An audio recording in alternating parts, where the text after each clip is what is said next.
मसीह का तमाम ये तंबो दीवार है, कैसा ही रंगो रूप है पैसा ही माल है।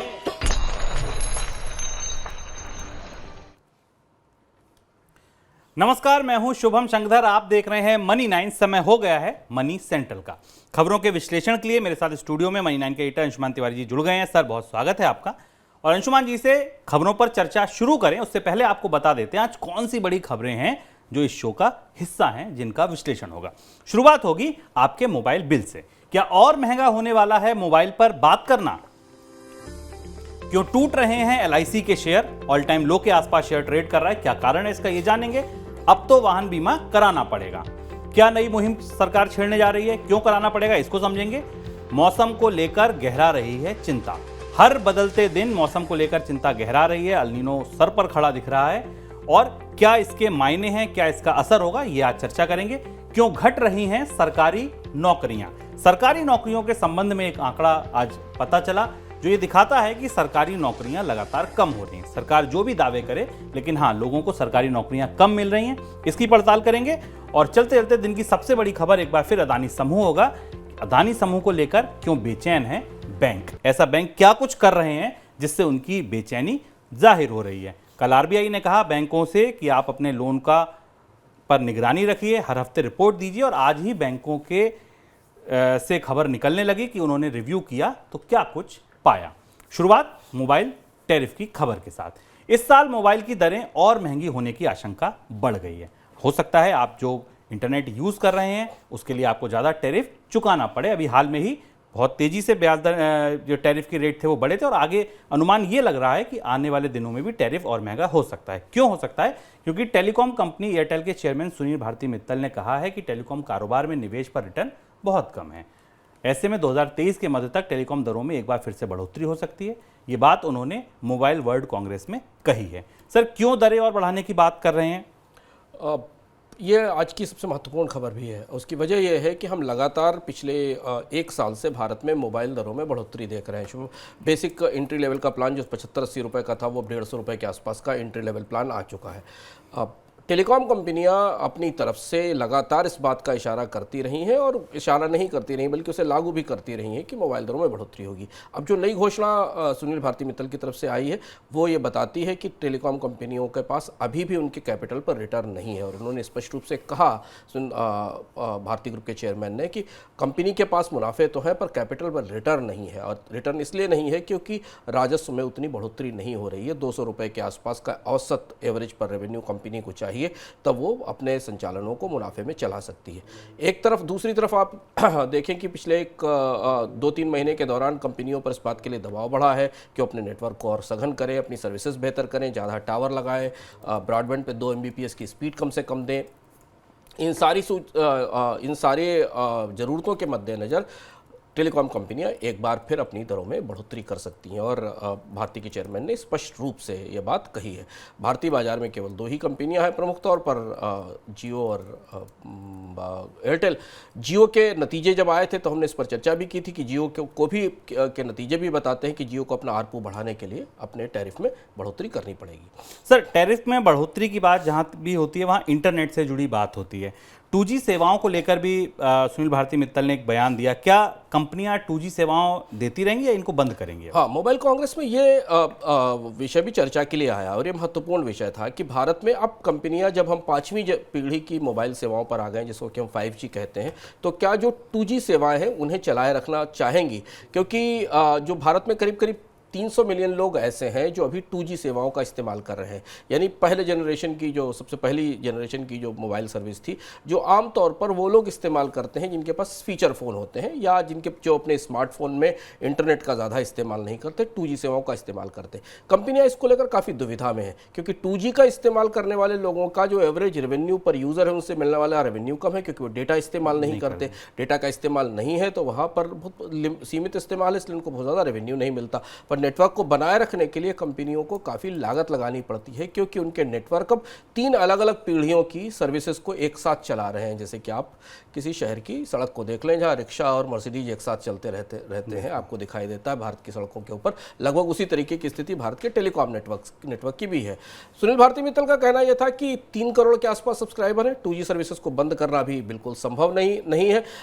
लोग 4G और 5G की तरफ मूव कर रहे हैं, लेकिन वहाँ उन्होंने वही बात जिक्र की तरफ इशारा किया कि 4G और 5G के हैंडसेट की कीमत ज़्यादा महंगी हो चुकी है, और जब तक भारत में हैंडसेट सस्ते नहीं होंगे लोग 2G से माइग्रेट करके 4G और 5G की तरफ नहीं आ पाएंगे। अभी तो 5G के हैंडसेट बहुत महंगे हैं, अभी तो 4G के ही जो स्मार्टफोन हैं 4G सर्विसेज वाले, उनकी ही कीमतें लगभग 50% से ज़्यादा बढ़ी हैं पिछले 1 साल के भीतर। तो इसलिए 2G सर्विस बनी रहेगी, पर कंपनियाँ इसे कब तक बनाए रखना चाहेंगी ये देखना होगा। लेकिन 2G में अभी बड़ा बेस है, 3 करोड़ के आसपास सब्सक्राइबर्स ऐसे हैं जो 2G का इस्तेमाल कर रहे हैं, और कंपनियां इन्हें बनाए रखेंगी, इनकी सेवाएं बनी रहेंगी।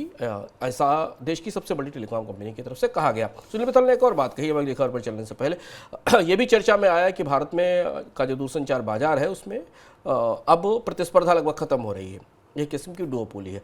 भारत की सबसे बड़ी टेलीकॉम कंपनी के प्रमुख का कहना था कि वोडाफोन या BSNL को तीसरा ऑपरेटर माना जा सकता है, और उनकी टिप्पणी थी कि वोडाफोन को सरकार बहुत सारी मदद कर चुकी है, अब वोडाफोन को अपनी मदद खुद करनी चाहिए और मार्केट में प्रतिस्पर्धा स्थापित करनी चाहिए। ये बात वोडाफोन के संदर्भ में भारत की सबसे बड़ी टेलीकॉम कंपनी की तरफ से कही गई। टेलीकॉम क्षेत्र से जुड़ी एक और खबर, टेलीकॉम कंपनियों के संगठन COAI ने अमेजन और नेटफ्लिक्स जैसे OTT प्लेटफॉर्म से मोबाइल नेटवर्क यूजर चार्ज वसूलने की वकालत की है। COAI का कहना है कि OTT प्लेटफॉर्म से यूजर चार्ज वसूलने के लिए नियम होना चाहिए। अगर OTT प्लेटफॉर्म से टेलीकॉम कंपनियां यूजर शुल्क वसूल करेंगी और ये आशंका बढ़ जाएगी कि OTT कंपनियां भी ग्राहकों से सब्सक्रिप्शन का शुल्क बढ़ा सकती हैं। सर, इस पूरे मामले में नेट न्यूट्रलिटी की बात हो रही है, वो सवाल क्यों उठ रहा है? जो कंटेंट कंपनियां हैं, जो OTT कंपनियां हैं, जो कंटेंट मोबाइल के जरिए, मोबाइल नेटवर्क के जरिए आप के और हमारे मोबाइल तक पहुंचाती हैं, चाहे वो एंटरटेनमेंट का कंटेंट हो या बाकी कंटेंट हो, उनका मानना है कि इंटरनेट के इस्तेमाल में स्वाधीनता होनी चाहिए और उसके इस्तेमाल पर में किसी तरीके की बाधा नहीं लगाई जानी चाहिए। इसको नेट न्यूट्रलिटी कहते हैं। अब ये दिलचस्प जद्दोजहद शुरू हुई है दूरसंचार क्षेत्र में। OTT कंपनियां मानती हैं कि अगर यूज़र चार्जेस लगाया गया, यानी आपके मोबाइल पर आने वाले नेटफ्लिक्स या किसी और सेवा पर अलग से चार्ज लगाया गया, तो इंटरनेट की स्वाधीनता का उल्लंघन होगा, क्योंकि इंटरनेट की स्वाधीनता के हिसाब से सबको अपनी बात कहने और इंटरनेट पर अपना कंटेंट डालने की छूट है। कंपनियों का कहना यह है कि छूट तो है, नेट न्यूट्रलिटी तो है, लेकिन आप जिस सड़क पर चल रहे हैं वो सड़क तो हमने बनाई है, वो नेटवर्क तो हमारा है, और आपका कंटेंट या आपकी गाड़ी हमारी सड़क पर चलकर पहुँच रही है तो उसका किराया आपको पे करना चाहिए। बॉल अब TRA के कोर्ट में है, सरकार के कोर्ट में है। लेकिन जिस तरीके का राजस्व का दबाव दूरसंचार कंपनियों की बैलेंस शीट पर है और जिस तरीके की ज़रूरतें उन्हें आने वाले समय में नेटवर्क को बढ़ाने में करनी वाली हैं, और दूसरी और सबसे महत्वपूर्ण बात ये कि भारत में वीडियोज़ का कंजम्पशन जितनी तेज़ी से बढ़ा है पिछले 2 साल के भीतर, ऐसी स्थिति में दूरसंचार कंपनियाँ अपनी पूरी ताकत का इस्तेमाल करेंगी कि वो कुछ ना कुछ यूज़र चार्ज जरूर कॉन्टेंट पर लगाएं और वो आपके बिलों का हिस्सा बने। टेलीकॉम यूजर को स्पैम कॉल से छुटकारा दिलाने के लिए ट्राई और एक प्रयास कर रहा है, एक सॉफ्टवेयर की टेस्टिंग भी की जा रही है। ये एक और बड़ी खबर टेलीकॉम क्षेत्र से जुड़ी थी। अगली खबर LIC, जीवन बीमा कंपनी LIC के शेयर में मंगलवार को हल्की रिकवरी जरूर दिखी, लेकिन सोमवार तक कंपनी के शेयर में पिछले कई सत्रों से लगातार गिरावट देखने को मिली। सोमवार को शेयर नए निचले स्तर तक टूट गया। सोमवार को शेयर का भाव 566 रुपए तक पहुंच गया। ये अब तक का सबसे निचला स्तर है। ऑल टाइम लो के करीब कारोबार कर रहा है LIC। माना जा रहा है कि अदानी ग्रुप में LIC के निवेश में हुए घाटे की वजह से LIC के शेयरों में कमजोरी देखी जा रही है। सर, गिरावट की क्या कुछ और वजह हो सकती हैं? LIC की गिरावट की वजह केवल, हालांकि चूंकि अडानी ग्रुप के कारण बाजार के का सारा फोकस, सारी चर्चा अडानी ग्रुप की तरफ है और बाजार में गिरावट की एक प्रमुख वजह देखी जा रही है, लेकिन बाजार अडानी ग्रुप से अलग भी मूव कर रहा है। जैसे कि आज अडानी ग्रुप के स्टॉक्स में बढ़ोतरी देखी और बाजार में गिरावट देखी। आज बाजार का ट्रेंड अडानी ग्रुप के स्टॉक के ट्रेंड से अलग था। LIC में गिरावट की केवल अकेली वजह अडानी ग्रुप के स्टॉक्स नहीं है, क्योंकि LIC को आप भारतीय शेयर बाजार का समूह मान सकते हैं और यह माना जाता है कि LIC की जो एम्बेडेड वैल्यू है उसमें 35% हिस्सा तो स्टॉक मार्केट की ओवरऑल वैल्यूएशन का है। तो अगर स्टॉक मार्केट में करेक्शन हो रहा है, स्टॉक मार्केट में गिरावट हो रही है, तो उसका असर LIC की के वैल्यूएशन पर दिखाई देगा। LIC कुछ अजीब किस्म का अभिशप्त सा स्टॉक है, जिस दिन से आया है उस दिन से ये वापस कभी ऊपर गया नहीं।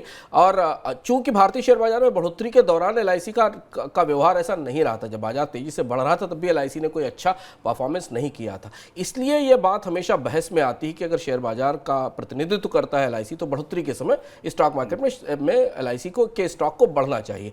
अब जबकि स्टॉक मार्केट में लगातार गिरावट है, 7 दिन से हम लगातार देख रहे हैं बाजार में गिरावट चल रही है और पिछले 1 महीने से गिरावट है, तो उसका असर में LIC के शेयर स्टॉक पर दिखाई दे रहा है। और इसके साथ एक बड़ा हिस्सा अडानी के स्टॉक्स में निवेश के कारण गिरावट का भी है। तो अगर भारतीय शेयर बाजार में गिरावट रहेगी तो LIC के स्टॉक्स में गिरावट जरूर रहेगी, पर भारतीय शेयर बाजार में बढ़ोतरी पर LIC का स्टॉक बढ़ेगा कि नहीं इसके संकेत नहीं है, क्योंकि यहाँ पर शेयरों के सही चुनाव, निवेश और उससे होने वाले फायदे के फैसले सामने आते हैं। लेकिन LIC की स्टॉक की कीमतों पर दबाव काफ़ी ज़्यादा है।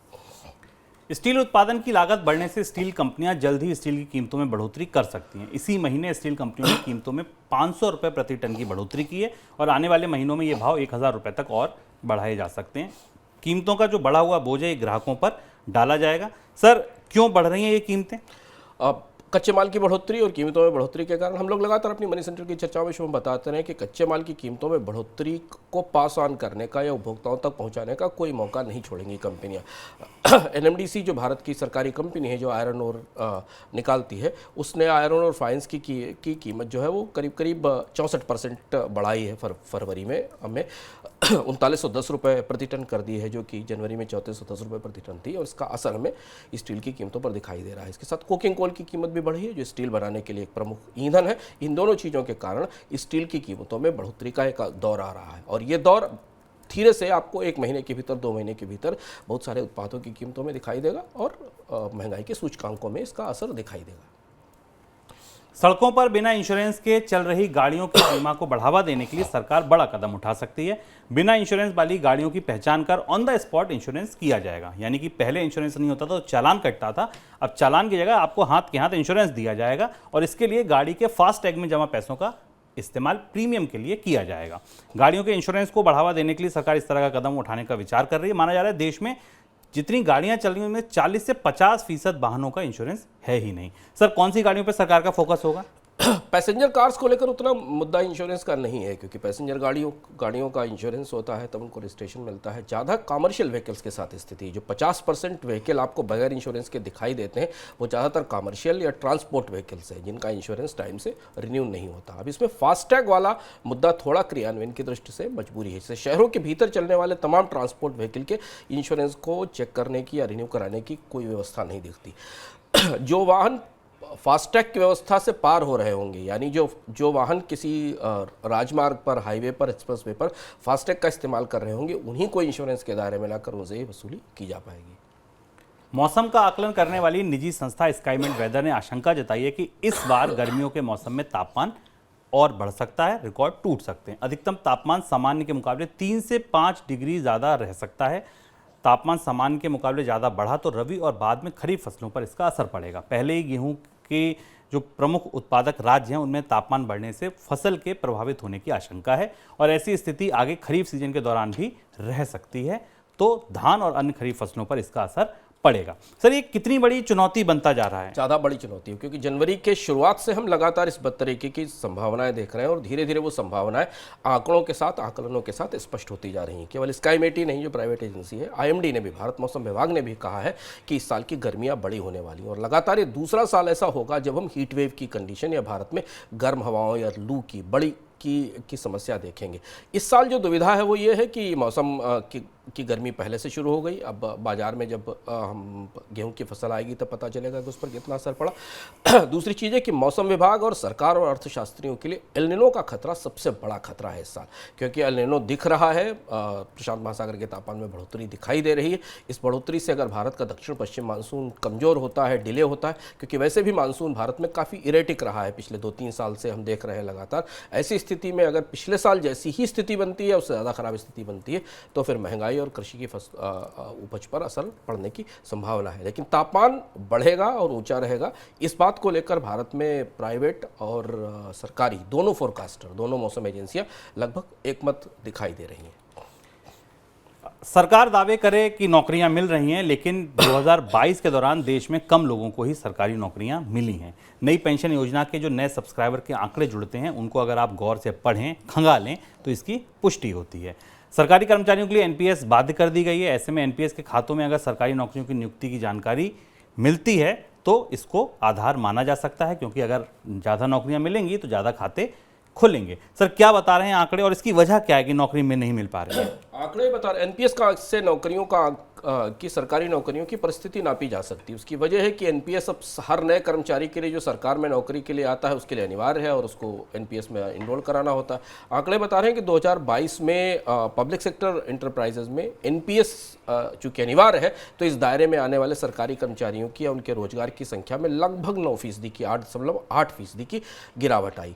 करीब करीब 2022 में 1,18,020 नए सब्सक्राइबर्स ने ज्वाइन किया है एनपीएस में सरकार के अलग अलग विभागों में, और इसमें ये पिछले साल से कम है। अब इसकी दो महत्वपूर्ण वजह है। एक महत्वपूर्ण वजह यह है कि हम पिछले 2 साल से लगातार सरकारी विभागों में स्थायी कर्मचारियों की संख्या में कटौती देख रहे हैं, छटनी देख रहे हैं। बल्कि अभी संसद को भी सरकार ने बताया था, इससे पहले पब्लिक सेक्टर अंडरटेकिंग्स की जो रिपोर्ट आई थी वो भी ये बता रही थी कि अब सरकारी विभाग कॉन्ट्रैक्ट पर कर्मचारी रख रहे हैं, तदर्थ कर्मचारियों की भर्ती कर रहे हैं। और ऐसी स्थिति में जो स्थायी कर्मचारी नहीं है, जो पेंशन व्यवस्था से बाहर होने वाले कर्मचारी है या उसमें नहीं शामिल किए जाते, उनकी संख्या कम होती जा रही है। इस आंकड़े में यह भी बताया गया है कि जो यंग सब्सक्राइबर्स हैं एनपीएस के, उनकी संख्या में गिरावट आई है। यानी 18 से 28 साल के जो लोग हैं उनकी संख्या में गिरावट आई।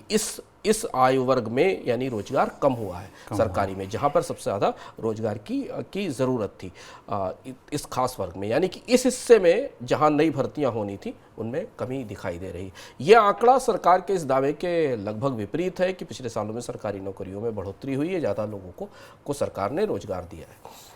चलिए अब रुख करते हैं दिन की सबसे बड़ी खबर की ओर।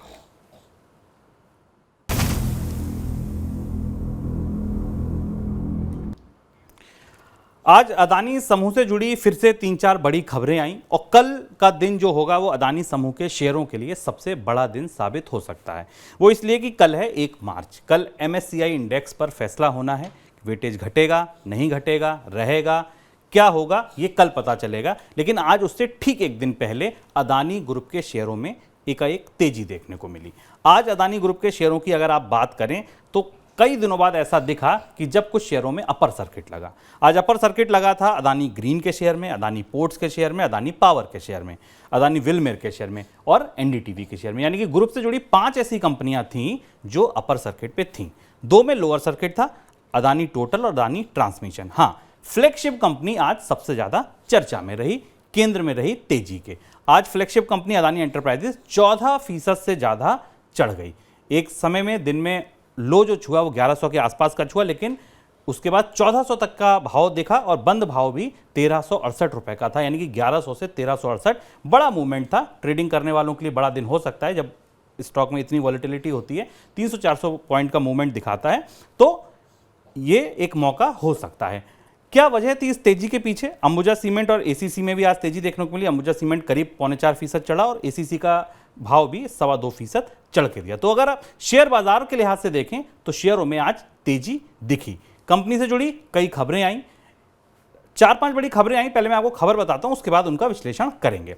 जो आज सबसे बड़ी खबर आई वो ये आई, कल हमने आपको बताया था कि आरबीआई ने बैंकों से ये कहा है कि आप अदानी ग्रुप को दिया हुआ जो कर्ज है उसकी निगरानी बढ़ाएं, हर हफ्ते रिपोर्ट दें। और देखिए आज ही एसबीआई से के लेड जो ग्रुप था, एक कंसोर्शियम था जिसने अदानी ग्रुप को कर्ज दे रखा है, जिसका नेतृत्व तो खुद एसबीआई करता है। आज उन्होंने रिपोर्ट दी। उनकी तरफ से ये खबर आई बैंकों की तरफ से कि हाँ, अदानी ग्रुप के कैश फ्लो को लेकर, उनके कर्ज को लेकर जांच की जा रही है। उसको एक आप एनुअल एक्सरसाइज भी मान सकते हैं कि हाँ, डेट को हम देखते हैं कि क्या स्थिति है। लेकिन हाँ, एक राहत की खबर यह थी कि अदानी एंटरप्राइजेस की जो क्रेडिट लिमिट थी उसको नहीं घटाया गया या उसमें कोई बदलाव नहीं किया गया। क्रेडिट लिमिट क्या होती है कि अगर किसी कंपनी को बैंक से कर्ज लेना है तो एक लिमिट बन जाती है कि भाई इतने रुपए तक का कर्ज आपका हमारी तरफ से अप्रूव्ड है, आप इसमें जितना चाहें निकाल सकते हैं, जमा कर सकते हैं। तो वो लिमिट अगर घटती तो सीधी सी बात है कंपनी के ऊपर दबाव बढ़ता कि उसको एकाएक बढ़कर पेमेंट करना पड़ता। आप मान लीजिए कि ये एक राहत की खबर है, लेकिन इस राहत के अंदर बेचैनी बहुत थी। बेचैनी इसलिए थी क्योंकि बैंकों की तरफ से कई ऐसे आंकड़े बताए गए जो ये दिखाते हैं कि हाँ, अब बैंक बेचैन है, पसीना आ रहा है रोज गिर रहे शेयरों को देखकर। क्या बेचैनी थी, अंशुमान जी से समझेंगे। हाँ, अदानी एंटरप्राइजेस का शेयर, इस खबर की बात थी, MSCI इंडेक्स की बात थी, लेकिन 15% तक बढ़ा। एक और खबर आई, दूसरी खबर थी एनक्लेट से लेकर। यहां आप कुछ राहत मान सकते हैं। एनक्लेट ने कोरबा वेस्ट पावर के लिए अदानी ग्रुप की बोली को बरकरार रखा है। ये एक राहत की खबर थी कि ठीक है, उम्मीद ये की जा रही थी कि हो सकता है बोली को रिजेक्ट कर दिया जाए, लेकिन बोली रिजेक्ट नहीं हुई, इसे बरकरार रखा गया। अभी आप रेस में हैं, आप उस पावर प्लांट को खरीद सकते हैं।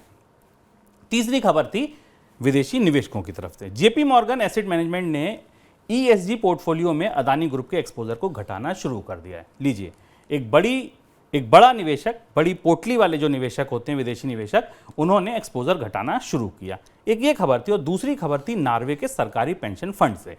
अदानी ग्रुप की जगह अब रिलायंस ग्रुप की कंपनियों में निवेश बढ़ा रहा है ये ग्रुप। तो अगर आप निवेश के साइड से देखें तो ये अच्छी खबर नहीं है कि विदेशी निवेशक अब ग्रुप पर अपना जो एक्सपोजर है, उसमें अपना जो निवेश है उसको घटा रहे हैं और नया तो नहीं ही कर रहे हैं। एक खबर और आई, खबर ये थी, वो रिजर्व बैंक के साइड से थी। कल हमने आपको बताया कि RBI ने निगरानी शुरू करी। आज निगरानी यहां तक पहुंची कि बैंकों से और गैर बैंकिंग फाइनेंस कंपनी यानी NBFC से उस कर्ज की डिटेल मांगी है जो कंपनी ने शेयरों को गिरवी रख के उसके बदले लिया है। तो एक खबर RBI की तरफ से, दूसरी खबर बैंकों की तरफ से, तीसरी खबर JP मॉर्गन नॉर्वे के सरकारी फंड की तरफ से, और चौथी खबर एनक्लेट की तरफ से। खट्टी मीठी खबरें थी, और आज शेयरों का क्या स्थिति दिखी वो हमने आपको बता दी। अब सबसे पहले चलते हैं वो बैंकों वाली खबर पर।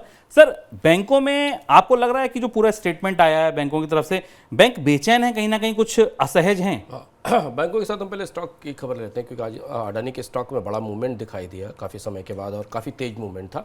बाजार में ऐसे संकेत मिल रहे हैं, हालांकि कल पता चलेगा स्पष्ट रूप से, बाजार में ऐसे संकेत मिल रहे हैं कि जो मॉर्गन स्टैनले इंडेक्स के जो वेटेज में बदलाव हुआ है वो वेटेज आज शाम से क्लियर हो जाएगा, और इसके बाद जितना आउटफ्लो अडानी के स्टॉक से होना है शायद वो लगभग पूरा हो चुका है। और इसलिए बाजार की भाषा में कहें तो अडानी इंटरप्राइजेस के स्टॉक में गिरावट की प्रक्रिया फिलहाल अब अपने बॉटम तक पहुंच चुकी है, जहां तक उसे टूटने की संभावना दिखाई देती है। हालांकि कहना मुश्किल है बाजार में अभी मौजूदा परिस्थितियों में, लेकिन आज जिस तरीके का बदलाव हमने देखा अडानी के स्टॉक में, उसका एक संदर्भ MSCI इंडेक्स की में हो रहे बदलाव से जोड़ा जाता है।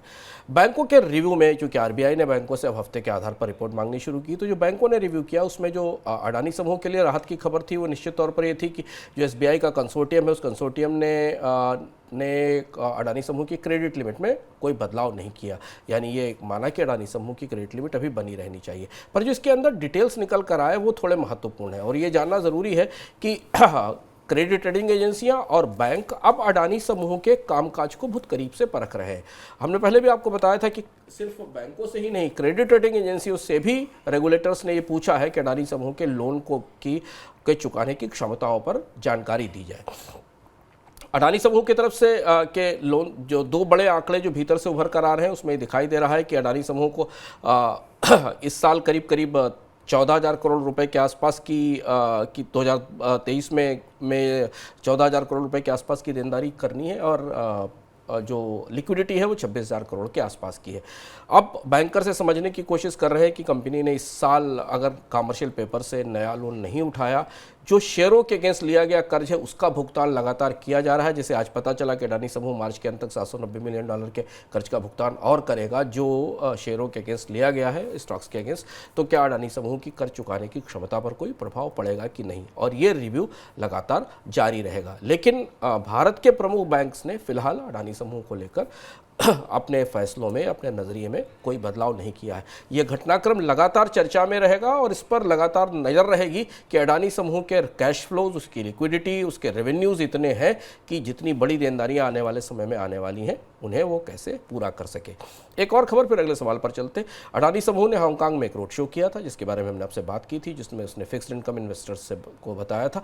वहाँ अडानी समूह की तरफ से एक महत्वपूर्ण बयान दिया गया, जिसमें कहा गया है कि कंपनी अपने डेट की रिफाइनेंसिंग के लिए नहीं जा रही है, यानी अपने कर्ज के लिए पर दोबारा कर्ज नहीं लेगी, बल्कि इक्विटी इसमें डाली जाएगी। क्या होगा?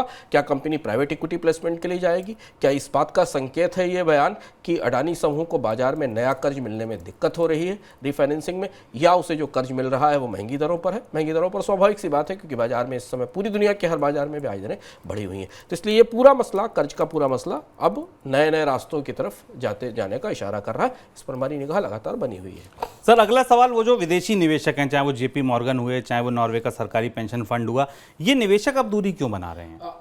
दो तरीके के फंड हैं शुभम, जिन्होंने जो दूरी बना रहे हैं। जैसे कि एक फंड ऐसे हैं जेपी मॉर्गन जैसे, जिन्होंने अपने इन्वायरमेंट, सोसाइटी और गवर्नेंस वाली कैटेगरी के फंड से बाहर कर दिया है, क्योंकि अडानी समूह में कॉर्पोरेट गवर्नेंस के गंभीर मुद्दे हैं, इन्वायरमेंट को लेकर इश्यूज भी हैं, ये पहले से पता चल रहा है। तो जो सबसे बड़ा फैसला इस लिहाज से आया, उसमें जेपी मॉर्गन ने अपने अडानी ग्रुप को अपने ESG फंड से बाहर कर दिया, यानी वहाँ से जो हिस्सेदारी उस फंड ने खरीद रखी थी उसे बेच दिया। लेकिन इसके साथ जेपी मॉर्गन ने अपने जो बाकी फंड्स हैं उनमें अभी अडानी समूह को शामिल रखा हुआ है। दूसरी तरफ नॉर्वे और जो यूरोप के फंड हैं, जो पर्यावरण को लेकर या कॉर्पोरेट गवर्नेंस को लेकर काफ़ी पर्टिकुलर रहते हैं, काफ़ी आग्रही रहते हैं, उन्होंने भारत में अडानी समूह की बिकवाली या वहाँ से अडानी समूह से ज़्यादा दूरी बनाई है। अब ये प्रक्रिया धीमे धीमे आगे तक चलती रहेगी। ये देखना होगा कि दुनिया का कोई बड़ा रेगुलेटर या भारत का कोई बड़ा रेगुलेटर इस मामले में अंततः रुख क्या लेता है। लेकिन विदेशी निवेशक अब चुनिंदा ढंग से अडानी समूह के स्टॉक्स पे बोली लगाते दिखाई दे रहे हैं। सर, आरबीआई ने आज एनबीएफसी से और बैंकों से उस कर्ज की भी जानकारी मांगी है जो शेयरों के बदले दिया गया प्लेज करके, ऐसा क्यों? ये वहीं से शुरू होता है जो समस्या हमने इस समस्या के तार भी अडानी समूह से जुड़ते हैं। जैसे जैसे स्टॉक मार्केट में तेजी से गिरावट आ रही है, रिजर्व बैंक को इस बात की चिंता हो रही है कि क्या बैंकों के पास कंपनियों ने जो अपने शेयर प्लेस कर रखे हैं या जो गिरवी के तौर पर सिक्योरिटी के तौर पर रख सकें उनकी कीमत कितनी घट चुकी है उनके कर्ज की तुलना में। और इसलिए अब आरबीआई ने बैंकों से सभी के, अडानी समूह सहित सारे जो शेयर प्लेस किए हैं उनका हिसाब मांगा और ये देखा है कि बैंकों की जो सुरक्षित पूंजी है, जो कैपिटल है, उसकी तुलना में ये कर्ज जो दिया गया है शेयरों के बदले ये कितना है। और ये चिंता इसलिए है क्योंकि अगर स्टॉक्स की कीमत एक सीमा से ज़्यादा गिर जाएगी और उसके बदले दिया हुआ कर्ज ज़्यादा होगा, तो इसका मतलब है कि जो एसेट गिरवी रखी गई है उसकी कीमत में ही कमी आ गई है जिसके बदले कर्ज दिया गया। अब एक नया पैतरा या नया मामला इस पूरे मामले में जुड़ा है। चूंकि बाजार गिर रहा है तो इसलिए केवल अडानी ही नहीं, बाकी कंपनियों ने भी, कुछ कंपनियों के स्टॉक्स की कीमत में भी गिरावट आ रही है। हमने आपको मनी सेंट्रल में चर्चा में बताया था कि भारत में कंपनियों की बड़ी संख्या है जो स्टॉक्स को प्लेज करती है, जिसमें अडानी समूह आज भी स्टॉक प्लेजिंग में ऊपर है। इसके अलावा भी बहुत सारी कंपनियां हैं जो अपने शेयर्स को एसेट मानकर, सिक्योरिटी मानकर बैंकों के पास रखती हैं और बैंकों से उसके बदले कर्ज लेती है। तो ये था हमारी दिन की सबसे बड़ी खबर पर हमारी खास कवरेज।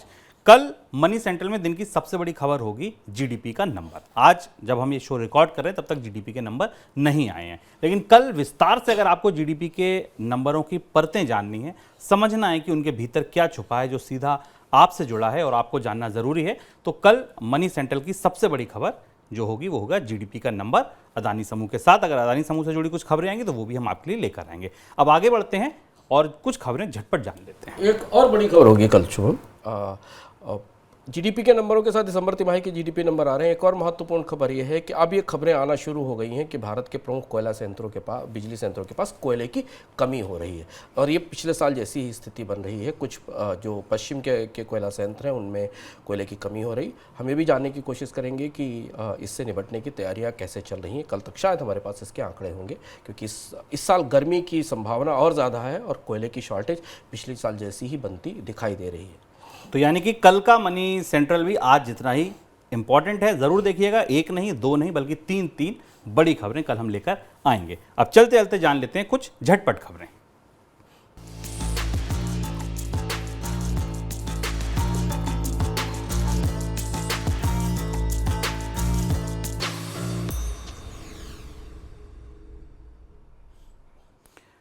कर्ज के बदले कंपनी में हिस्सेदारी लेने का एक और मामला सामने आया। एयरलाइन कंपनी स्पाइसजेट को दिए कर्ज के बदले कार्लाइल एविएशन नाम की कंपनी ने स्पाइसजेट में हिस्सेदारी ले ली है। कार्लाइल ने करीब $10 करोड़ कर्ज के बदले 7.5% हिस्सेदारी ली है। सोमवार को स्पाइसजेट की तरफ से ये जानकारी दी गई। $10 करोड़ के बदले 7.5% हिस्सेदारी का मतलब है कि स्पाइसजेट की वैल्यूएशन करीब 11,000 करोड़ रुपए आंकी गई। अगले कुछ हफ्तों में वेदांता के 200 करोड़ डॉलर जुटाने से पहले कंपनी के शेयर में लगातार गिरावट देखने को मिल रही है। मंगलवार को मतलब एक समय ऐसा था जब शेयर में 9% से ज़्यादा की गिरावट थी। कंपनी के शेयर में लगातार 8 कारोबारी सत्रों से गिरावट है। 15% लुढ़क कर 5 महीने के निचले स्तर तक पहुंच गया शेयर। दरअसल ये हुआ क्यों, शुरुआत कहाँ से हुई? शुरुआत हुई S&P ग्लोबल रेटिंग की एक खबर से, एक रिपोर्ट से, जिसमें कहा गया कि कंपनी के बढ़ते कर्ज को लेकर एक संकट है, एक मुश्किल है, जिसके मुताबिक जून तक कर्ज अदायगी के लिए कंपनी को 50 करोड़ डॉलर की ज़रूरत होगी। अगर कंपनी रकम जुटाने में या जिंक एसिड में हिस्सा बेचने में असफल रहती है तो कंपनी रेटिंग में तेज गिरावट देखने को मिल सकती है। हालांकि मंगलवार को कंपनी की तरफ से बयान जारी करके कहा गया कि भाई हम अपने सारे जितने भी मैच्योर होने वाले कर्ज हैं इनकी अदायगी कर देंगे। सर, कोई टिप्पणी आपकी? वेदांता ध्यान रखने वाला स्टॉक भी है और कंपनी भी। अनिल अग्रवाल की ये कंपनी भी कर्ज की चपेट में, जाल में फंस रही है। जो लोग मनी सेंट्रल को नियमित देख रहे हैं, आपको पता होगा कि वेदांता ने हिंदुस्तान जिंक लिमिटेड का अधिग्रहण किया था और उसकी हिस्सेदारी बेचने की तैयारी में थी। केंद्र सरकार भी चूंकि इस कंपनी में अभी भी हिस्सेदार है विनिवेश के बाद भी, तो केंद्र सरकार ने हिंदुस्तान जिंक की जो विदेशी एसेट्स थी उन्हें बेचने से मना कर दिया था और उस पर आपत्ति लगा दी थी। इसके बाद वेदांता को लेकर पूरा माहौल बदलना शुरू हुआ बाजार में, क्योंकि वेदांता को $2 बिलियन की फंड रेजिंग करनी है अपने कर्ज चुकाने के लिए और उसी के लिए इस कंपनी से हिस्सेदारी बेची जा रही थी। तो अब वेदांता समूह को इस कर्ज के चुकाने के लिए नई पूंजी का कैपिटल की व्यवस्था करनी होगी। हालांकि कंपनी की तरफ से कहा गया कि कर्जों की देनदारी में डिफॉल्ट होने का कोई रिस्क नहीं है, लेकिन कंपनी के नंबर्स के हिसाब से ये दिखता है कि अगर अगले 1-2 हफ्तों में, 3 हफ्तों में वेदांता ने अपने लिए इस कर्ज की चुकाने के संसाधनों की व्यवस्था नहीं की तो कंपनी पर दबाव बढ़ सकता है और इसीलिए आज हमने शेयर बाजार में गिरावट देखी। ये भी एक डेवलप होने वाली स्टोरी है, पता चलता रहेगा हमें कि वेदांता में क्या हुआ, क्योंकि एक बड़ी कंपनी है जो अब कर्ज के संकट की तरफ बढ़ती दिखाई दे रही है। ये था हमारा आज का मनी सेंट्रल। कल शाम को 7 बजे नए संस्करण के साथ आऊंगा और दोपहर 2 बजे आपको बता दूं कि मनी 9 में, हेलो मनी 9 में कल आप पूछ सकते हैं अपने सवाल म्यूचुअल फंड से जुड़े। अगर आप म्यूचुअल फंड खरीदना चाहते हैं, निकलना चाहते हैं, रिव्यू कराना चाहते हैं, पुराने किसी फंड पर अपना सवाल पूछना चाहते हैं, तो कल हेलो मनी 9 में जुड़िए और अपना सवाल हमारे एक्सपर्ट से पूछिए। नंबर है 9311121874। अगर आपको मेल करना है तो money9query@tv9.com पर आप मेल भी कर सकते हैं। मेल करें तो अपना नंबर जरूर लिख दें मोबाइल का, ताकि हम आपसे बात कर सकें और अपने एक्सपर्ट से आपकी बात करा सकें।